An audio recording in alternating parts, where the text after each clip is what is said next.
One of the best and most basic ways to improve your Excel spreadsheet is to freeze columns and rows into place. So right now, if I scroll up the page, soon enough my column headings are going to disappear, and I'm going to have to keep scrolling up to see what information I'm actually looking at. Likewise, if I scroll to the right of the page, then I'm going to lose visibility to important details like the ID or the surname of the client. This video by Excel Learning 2 will show you how to easily freeze rows and columns into place, and I hope you'll subscribe to my channel for more educational how-to videos. Okay, so there are a few ways to do this depending on what you're trying to achieve. The first thing to mention, however, is that when you want to lock a row or column into place, you need to place the mouse inside of the row or the column that you want to freeze into place.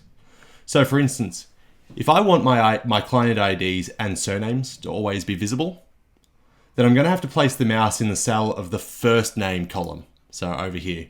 With that in mind, here's how to do it. If you just want to freeze a column, then highlight the entire column by clicking on the top of the column up here.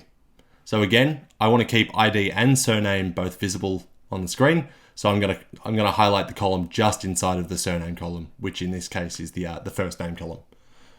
Then you're going to go into View in the top menu, so View up here, and into Freeze Panes, which is in the window grouping. And again, click the Freeze Panes on the drop-down list. And now you'll see this line down here. So if I scroll right, then the ID and surname will always remain visible on the screen. Next, if you want to freeze a row, then highlight the entire row by clicking on the row number. So again, I'm going to click on 4 because that's inside of the row that I want to keep frozen.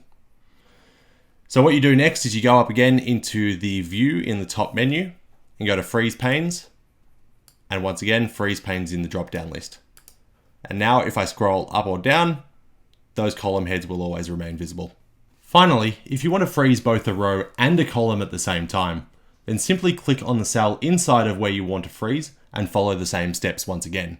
So in this case, I want to keep the ID and the surname columns both visible, but also these column headings visible. So in that case, I'm going to click on the cell where it says Joshua. I'm going to go up to View and across to Freeze Panes in the window grouping and click Freeze Panes. And now I've got the row and column both frozen into place. If you found this video helpful, please subscribe below and share with a friend.